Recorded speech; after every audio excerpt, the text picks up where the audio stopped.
ഒരു എക്സാമിന് വേണ്ടിയിട്ട് തയ്യാറെടുക്കുമ്പോൾ ആ ഒരു സ്റ്റുഡൻറ്റിന് തോന്നേണ്ട പ്രധാനപ്പെട്ട കാര്യം പഠിക്കുക എന്നുള്ളതാണല്ലേ. പലപ്പോഴും നമ്മളെ പുറകിലേക്ക് വലിക്കുന്നതും ഈ ഒരു പ്രശ്നമാണ്. പഠിക്കാൻ തോന്നില്ല. ഇന്ന് പഠിക്കണം എന്നൊക്കെ നമ്മൾ രാവിലെ വിചാരിച്ചാലും വൈകുന്നേരം വരെയും നമുക്ക് പഠിക്കാൻ തോന്നില്ല. പഠിക്കാൻ തോന്നിക്കഴിഞ്ഞു കഴിഞ്ഞാൽ അത്യാവശ്യം നന്നായിട്ട് പഠിക്കുന്നവരാണ് കൂടുതൽ ആളുകൾ. പക്ഷെ ആ തോന്നൽ എങ്ങനെ കൊണ്ടുവരണം എന്നതിനെക്കുറിച്ചിട്ടാണ് ഇന്നത്തെ വീഡിയോയിൽ പറയുന്നത്. അതിൽ ആദ്യത്തെ കാര്യം, think like A responsible person. അതായത് നിങ്ങളൊരു റെസ്പോൺസിബിളായിട്ടുള്ള ഒരാളായിട്ട് ചിന്തിച്ചു തുടങ്ങുക. ആർക്കോ വേണ്ടിയല്ലല്ലോ നമ്മൾ പഠിക്കുന്നത്, നമ്മളുടെ ഭാവി സുരക്ഷിതമാവാൻ വേണ്ടിയിട്ടാണല്ലോ. നമ്മുടെ പേരൻസ് നിർബന്ധിക്കുന്നതും ടീച്ചേഴ്സ് നിർബന്ധിക്കുന്നതൊന്നും അവർക്ക് വേണ്ടിയിട്ടല്ല.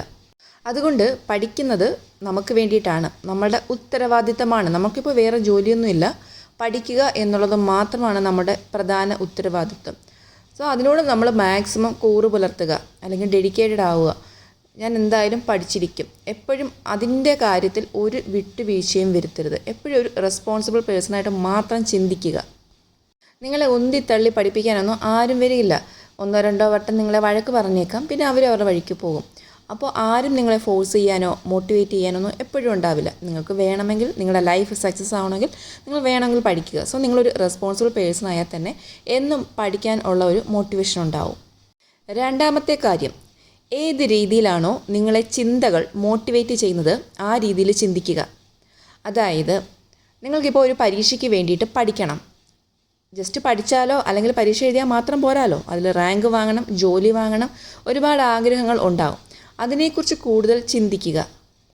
അതായത് നിങ്ങൾക്ക് എത്ര റാങ്ക് വാങ്ങണം, ഫസ്റ്റ് റാങ്ക് വാങ്ങണോ, സെക്കൻഡ് റാങ്ക് വാങ്ങണോ, അങ്ങനെയൊക്കെ നിങ്ങൾ ചിന്തിച്ചുകൊണ്ടിരിക്കുക. മാത്രവുമല്ല അതിനുള്ള കഴിവ് നിങ്ങൾക്ക് ഉണ്ടെന്നുള്ളൊരു കോൺഫിഡൻസ് മനസ്സിലേക്ക് വരുത്തുക.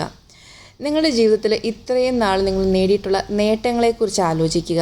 നിങ്ങൾ 10ൽ നന്നായിട്ട് ജയിച്ചു, +2ന് ജയിച്ചു, അങ്ങനെ നിങ്ങൾ അത്യാവശ്യം നല്ലൊരു സ്റ്റുഡൻ്റ് ആയിരുന്നു. അപ്പോൾ ഇനി ഇതിലും ബെറ്റർ ആവാൻ കഴിയും. ഇങ്ങനെയൊക്കെ നിങ്ങൾ സ്വയം ഒന്ന് മോട്ടിവേറ്റ് ആവുക. നിങ്ങളെക്കുറിച്ച് ആളുകൾ പറഞ്ഞിട്ടുള്ള നല്ല കാര്യങ്ങൾ മാത്രം ഓർക്കുക. അതായത് അവർ മിടുക്കിയാണ്, അല്ലെങ്കിൽ ആ കുട്ടി മിടുക്കിയാണ്, അത് നന്നായിട്ട് പഠിക്കുന്ന ആളാണ്, എല്ലാവരും ഹെൽപ്പ് ചെയ്യുന്നതാണ്, അങ്ങനെയൊക്കെ എന്തെങ്കിലുമൊക്കെ നമ്മളെക്കുറിച്ച് നല്ല വാക്കുകൾ എന്തെങ്കിലുമൊക്കെ കേട്ടിട്ടുണ്ടാവുമല്ലോ. ഫുൾ ടൈം മോശം കേട്ടിട്ടുള്ള ആരും ഉണ്ടാവില്ലല്ലോ. എപ്പോഴെങ്കിലുമൊക്കെ നമ്മൾ ചെറിയ കാര്യങ്ങളെങ്കിലും നല്ലത് കേട്ടിട്ടുണ്ടാവും. അത് നിങ്ങൾ നിരന്തരം ഓർത്ത് സ്വയം മോട്ടിവേറ്റ് ആവാൻ. നിങ്ങൾ നല്ലൊരു വ്യക്തിയാണ്, നിങ്ങൾക്ക് അത്ര മോശം കാര്യങ്ങളൊന്നുമില്ല, നിങ്ങൾ എല്ലാവരോടും നൈസായിട്ട് പെരുമാറുന്ന, അല്ലെങ്കിൽ ജീവിതത്തിൽ രക്ഷപ്പെടണമെന്ന് ആഗ്രഹമുള്ള, കുറച്ചൊക്കെ നന്നായിട്ട് പഠിക്കുന്ന ഒരു വ്യക്തിയാണ്. സോ എനിക്ക് ഇനിയും കൂടുതൽ ഇമ്പ്രൂവ് ആവാൻ കഴിയും എന്നുള്ളൊരു മോട്ടിവേഷൻ നിങ്ങൾക്ക് സ്വയം ക്രിയേറ്റ് ചെയ്തെടുക്കാവുന്നതാണ്. മൂന്നാമത്തെ കാര്യം, have maturity in your thoughts. നിങ്ങൾ ചിന്തിക്കുന്ന കാര്യങ്ങളിൽ നിങ്ങൾക്ക് മെച്യൂരിറ്റി ഉണ്ടാവണം.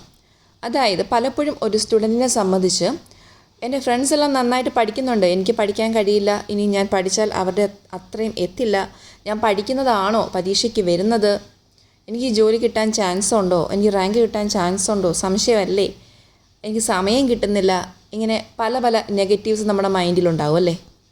എന്നാൽ ഇങ്ങനെ തോന്നുന്ന ഓരോ നെഗറ്റീവ് ചിന്തകളെയും നമ്മൾ മെച്യൂരിറ്റിയോടുകൂടി ചിന്തിക്കുക. ആ ഒരു ചിന്തകളിൽ നിങ്ങൾ മെച്യൂരിറ്റി കാണിക്കുക. അതായത് ഇപ്പോൾ സമയമില്ല എന്ന് കരുതുമ്പോൾ 24 മണിക്കൂറുണ്ട്, അതിൽ ഞാൻ 5 മണിക്കൂർ ഉറങ്ങിയാലും ബാക്കി ഇത്രയും സമയമുണ്ട്, അതെനിക്ക് വേണമെങ്കിൽ യൂസ് ചെയ്യാവുന്നതേ ഉള്ളൂ. ആ രീതിയിൽ ചിന്തിച്ചു തുടങ്ങുക. രണ്ടാമത്തെ കാര്യം, എന്നെയും കൊണ്ട് ഇത് കഴിയുമോ, നിങ്ങളെക്കൊണ്ട് കഴിയുമോ ഇല്ലയോ എന്ന് ആർക്കും പറയാൻ കഴിയില്ല. നമ്മൾ എത്രത്തോളം ഹാർഡ് വർക്ക് ചെയ്യുന്നു, എത്രത്തോളം സ്മാർട്ട് വർക്ക് ചെയ്യുന്നു, അതിനനുസരിച്ചിട്ടാണ് നമുക്ക് റിസൾട്ട് കിട്ടുന്നത്. അല്ലാതെ ഒരാൾക്കും, ദൈവത്തിന് പോലും നിങ്ങൾക്കത് കിട്ടുമോ എന്ന് പ്രെഡിക്റ്റ് ചെയ്യാൻ കഴിയില്ല. അത് നിങ്ങളുടെ കയ്യിലാണ്. അടുത്തത്, മറ്റുള്ളവർ നന്നായിട്ട് പഠിക്കുന്നുണ്ടാവും, അതുകൊണ്ട് എനിക്ക് കിട്ടാൻ ചാൻസ് ഇല്ല. അതിന് നിങ്ങൾ കുറച്ച് മെച്യൂരിറ്റിയോടുകൂടി ചിന്തിച്ച് നോക്കുക. അവർ പഠിച്ചോട്ടെ, അതിൽ കൂടുതൽ ഞാൻ പഠിക്കും. അവർ 4 മണിക്കൂർ പഠിക്കുന്നുണ്ടെങ്കിൽ ഞാൻ 5 മണിക്കൂർ പഠിച്ച് ഈ ഒരു പരീക്ഷ നേടും. ആ രീതിയിലാണ് ചിന്തിക്കേണ്ടത്. ഇങ്ങനെയാണ് നമ്മുടെ ചിന്തകളിലേക്ക് മെച്യൂരിറ്റി കൊണ്ടുവരേണ്ടത്. നാലാമത്തെ കാര്യം, തിങ്ക് ക്രിയേറ്റീവ്ലി. അതായത് നിങ്ങൾ ചിന്തിക്കുന്നതെല്ലാം വളരെ ക്രിയേറ്റീവായിരിക്കണം. ജസ്റ്റ് ബുക്കെടുത്ത് വായിക്കുന്നതിലും നല്ലതായിട്ടുള്ള കാര്യങ്ങൾ നിങ്ങൾക്ക് ചെയ്യാൻ കഴിയും. ചെറിയ ഷോർട്ട് നോട്ട്സ് ആക്കി പഠിക്കാം, അതല്ലെങ്കിൽ വീഡിയോസ് കേട്ട് പഠിച്ചുകൊണ്ട് നോട്ട്സ് എഴുതിക്കൊണ്ടിരിക്കാം, അതല്ലെങ്കിൽ ചെറിയ ഫ്ലാഷ് കാർഡ് ഉപയോഗിച്ചിട്ട് ചെറിയ പോയിൻറ്റ്സ് എഴുതി വയ്ക്കാം. അതേപോലെ നമ്മൾ കുളിക്കുമ്പോഴോ ഫുഡ് കഴിക്കുമ്പോഴൊക്കെ പഠിച്ച കാര്യങ്ങൾ റിവൈസ് ചെയ്യാം. പരമാവധി സമയം നിങ്ങൾ യൂസ് ചെയ്യാനുള്ള കാര്യങ്ങളൊക്കെ ചിന്തിക്കുക. അല്ലെങ്കിൽ നിങ്ങൾ പഠിക്കുന്ന കാര്യങ്ങൾ ക്രിയേറ്റീവ് ആക്കുക. അതായത് ഇപ്പോൾ നമുക്ക് പഠിക്കുന്ന ആ ഒരു സ്ഥലത്ത് പഠിച്ച പോയിൻറ്റ്സൊക്കെ ജസ്റ്റ് ഫ്ലാഷ് കാർഡിൽ എഴുതി ഒട്ടിച്ച് വെക്കാം. അതല്ലെങ്കിൽ നമ്മൾ ഒരു വിഷൻ ബോർഡ് തയ്യാറാക്കുന്ന പോലെ ചെറിയൊരു കാർഡ് ബോർഡിൽ പേപ്പർ ഒട്ടിച്ച ശേഷം ഏറ്റവും ഇമ്പോർട്ടൻ്റ് ആയിട്ടുള്ള വർഷങ്ങൾ വാല്യൂ ഒക്കെ ഒട്ടിച്ച് വയ്ക്കാം. അപ്പോൾ അതെപ്പോഴും കാണുമ്പോൾ നമ്മുടെ മനസ്സിലേക്ക് പെട്ടെന്ന് കയറി വരും അല്ലേ. അങ്ങനെ പല കാര്യങ്ങളും നിങ്ങൾക്ക് ക്രിയേറ്റീവായിട്ട് പല കാര്യങ്ങൾ ചിന്തിക്കാം. ഒരു ഡെഡ് ബോഡി പോലെ ഇരുന്ന് കുത്തിയിരുന്ന് പഠിക്കാതെ ക്രിയേറ്റീവായി പഠിക്കുമ്പോൾ നമുക്ക് നല്ലൊരു എനർജി കിട്ടും. പഠനത്തിനുള്ള വിരസതയൊക്കെ മാറിക്കിട്ടുന്നതാണ്. 5ാമത്തെ കാര്യം, നിങ്ങൾ പഠിക്കുന്ന കാര്യമോ നിങ്ങളുടെ പ്ലാനോ നിങ്ങളുടെ വിഷനോ ഒന്നും അധികം ആരോടും പറയാതിരിക്കുക. ഉദാഹരണമായിട്ട് അടുത്തൊരു പരീക്ഷ വരുന്നുണ്ട്, അതിൽ ആദ്യത്തെ റാങ്ക് വാങ്ങണം എന്നാണ് എൻ്റെ ആഗ്രഹം എന്ന് പറഞ്ഞു കഴിഞ്ഞ് കഴിഞ്ഞാൽ ചില ആളുകൾക്ക് അത് പറഞ്ഞല്ലോ അതുകൊണ്ട് പഠിച്ചേക്കാം എന്ന് കരുതുന്ന ആൾക്കാരുണ്ട്. പക്ഷേ ഭൂരിഭാഗം ആൾക്കാരും അത് പറഞ്ഞു കഴിഞ്ഞാൽ പിന്നെ അത് നടക്കാറില്ല. കാരണം ഒരാൾ അറിഞ്ഞു കഴിഞ്ഞല്ലോ, പിന്നെ നമുക്ക് വലിയ ഇൻട്രസ്റ്റ് തോന്നത്തില്ല. അതേസമയം നമ്മളത് രഹസ്യമായിട്ട് മനസ്സിൽ വെച്ച ശേഷം അതിന് വേണ്ടിയിട്ട് ട്രൈ ചെയ്തുകൊണ്ടിരിക്കുന്നു. അപ്പോൾ നമ്മുടെ മനസ്സിൽ തന്നെ ഒരു കുതിപ്പുണ്ടാകും. ആ ഒരു നിമിഷത്തിലേക്ക് എത്താൻ വേണ്ടിയിട്ട് ആ ഫസ്റ്റ് റാങ്ക് വാങ്ങിയ ശേഷം മാത്രമേ ആൾക്കാർ അറിയാവൂ. ആ സമയത്ത് ആൾക്കാർക്കുണ്ടാകുന്ന ഞെട്ടൽ എനിക്ക് കാണണം.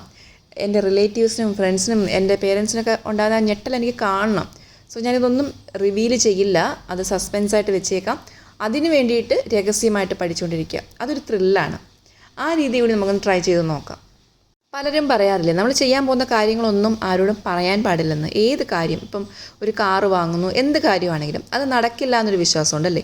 പക്ഷേ ആക്ച്വലി അതിൻ്റെ പിന്നിലുള്ളൊരു തിയറി എന്ന് പറയുന്നത് ഇതാണ്, നമ്മളൊരാളടുത്ത് അത് റിവീൽ ചെയ്ത് കഴിഞ്ഞാൽ അതിനുള്ള ഇൻട്രസ്റ്റ് നമുക്ക് നഷ്ടപ്പെടുകയാണ്. അതേസമയം അത് നടക്കുന്നിടം വരെ നമ്മൾ ആരും അറിയാതെ മൂവ് ചെയ്യുകയാണെങ്കിൽ അതിന് നല്ല ഇൻട്രസ്റ്റ് ആയിരിക്കും. നമുക്കത് ഭയങ്കരമായിട്ട് അത് നേടാൻ വേണ്ടിയിട്ടുള്ള ഒരു ആഗ്രഹവും താല്പര്യമൊക്കെ നമുക്ക് കൂടുതലായിരിക്കും. അതുകൊണ്ട് തന്നെ നിങ്ങളുടെ ലക്ഷ്യം എന്താണോ അത് മറ്റൊരാളടുത്ത് പറയാതെ നിങ്ങൾ അതിന് വേണ്ടിയിട്ട് സൈലൻ്റായിട്ട് മാക്സിമം ഹാർഡ് വർക്ക് ചെയ്തുകൊണ്ടിരിക്കുക. ഇതുപോലുള്ള വീഡിയോസ് നിങ്ങൾക്ക് ഇനിയും ആവശ്യമുണ്ടെങ്കിൽ ദയവായിട്ട് കമൻറ്റ് ചെയ്യുക.